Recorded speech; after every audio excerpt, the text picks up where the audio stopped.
Okay, so smells a bit high. What is that flavour you got there? Tropical punch, it says. Oh, Jesus. Loosely. You've just come from the Maldives. No, How it's tropical is like that? swallowing perfume. What is that? That was Gordon Ramsay completely roasting Prime. And honestly, that moment might have said more about Logan Paul's billion-dollar dream than any chart ever could. Because this brand, hyped to the moon, pushed in every thumbnail and shoved into every kid's backpack, is crashing. From lawsuits and bans to collapsing sales and public backlash, this is the rise and fall of Prime and the influencer empire that built it. Prime first hit the shelves, it wasn't just a drink, it was a frenzy. Kids were stampeding into stores, clips were going viral of people fighting over bottles like it was the last PlayStation on earth. No way.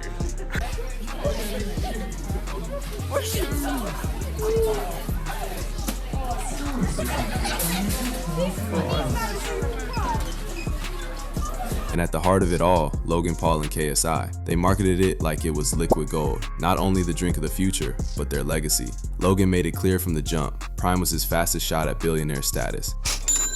He said it proudly, once he hits that B, he's out. That's the plan.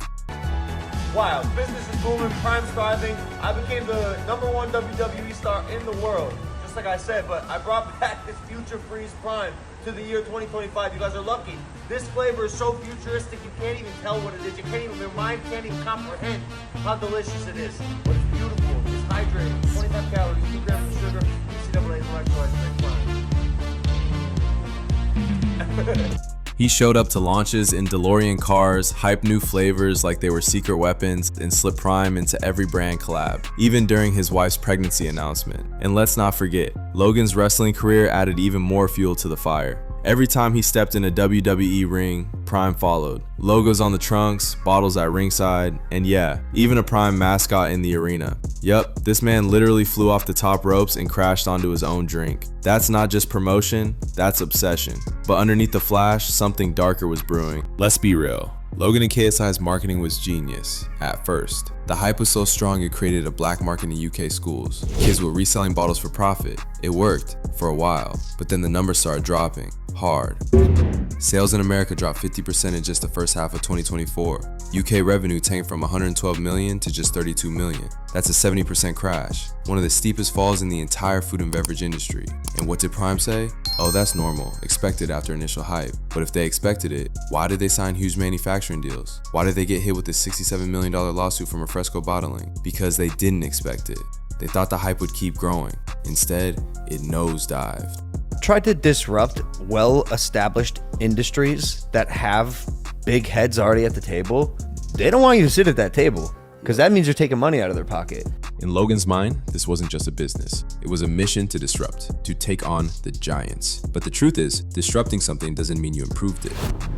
It just means you made noise. And when the noise fades, people start asking real questions about quality, safety, and whether any of it was ever built to last. This isn't a slow decline, it's a full-on collapse, like a plane falling from the sky, burning, spinning, and crashing into the ground.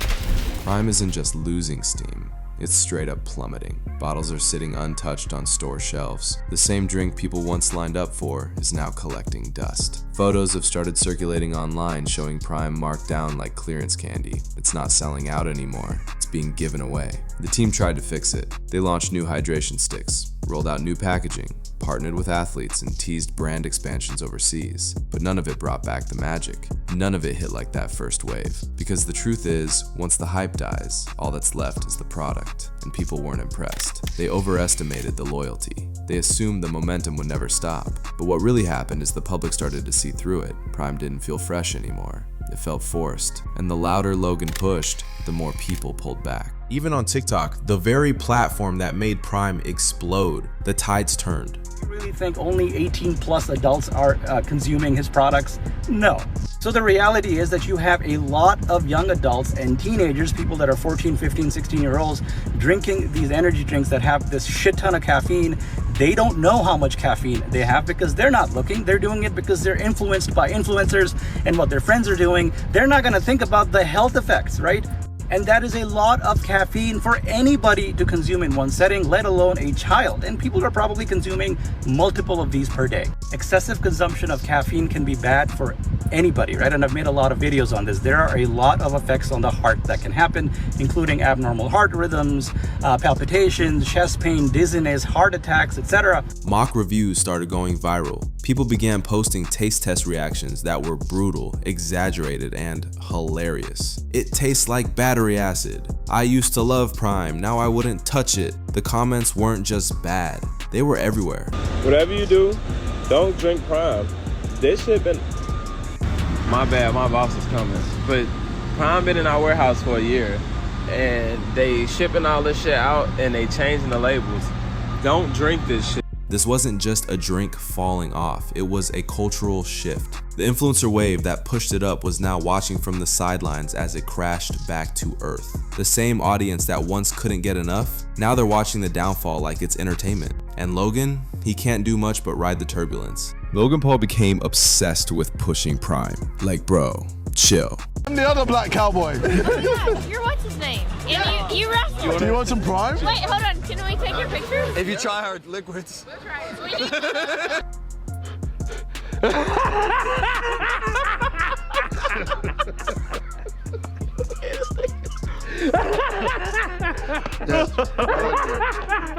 It got weird, thirsty. It felt less like business and more like a bad movie promo, and people saw through it. Even loyal fans started tuning out, and what made it worse, Logan wouldn't stop. It was Prime this, Prime that. Every photo shoot, every podcast, every ring walk, he had a bottle in his hand like it was an oxygen tank. The problem? People noticed, and they got tired of it. It stopped being marketing and started feeling like desperation, because when you need to force people to keep caring, that's when you've already lost them. That's the real issue here. Who's this drink actually for? Athletes? Kids? Adults? Because even the formula doesn't make sense. It's not a real electrolyte drink. It's mostly potassium, sucralose, and flavoring. Last year, we introduced Prime Hydration. This year, we're introducing a brand new product, Prime Energy. Prime Energy has 10 calories.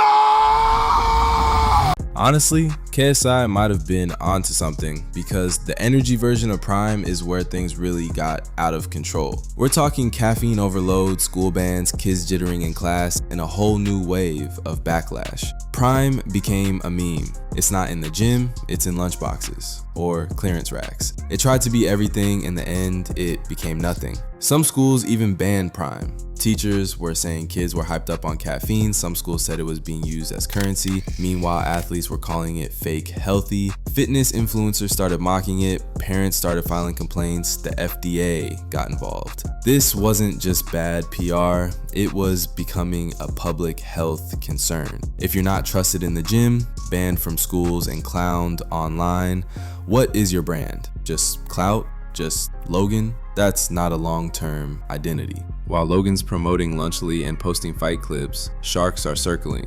Competitors, lawsuits, lost shelf space, even influencers that once hyped Prime are backing off. Big retailers, they're moving it to discount racks. That's how you know the crash is real. Because once the cool kids stop sipping, the whole wave dies. We're not just seeing one-off tweets. Full channels are calling it out. Some say it tastes like chemicals, some say the marketing is manipulative, some are just done with Logan. This isn't just a brand losing sales, it's a brand losing trust. And once that's gone, it doesn't come back easy.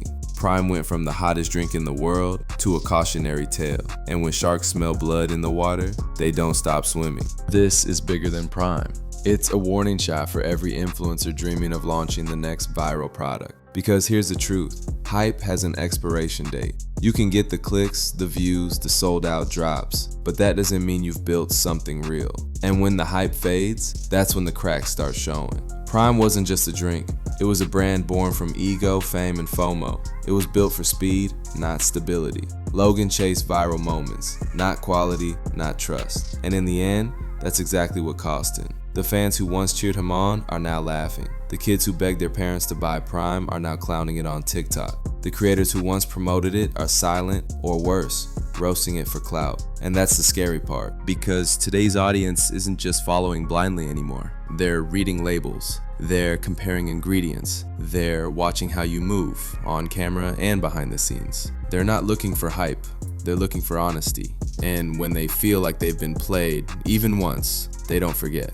The crash of Prime isn't just a business story, it's a culture shift. The influencer bubble is popping, not because people hate creators, but because they're tired of being sold to instead of spoken to. So to every creator watching this, thinking about launching your own drink, skincare line, or app, ask yourself, would people still buy it if your name wasn't attached? If the answer is no, then you're not building a brand, you're building a countdown.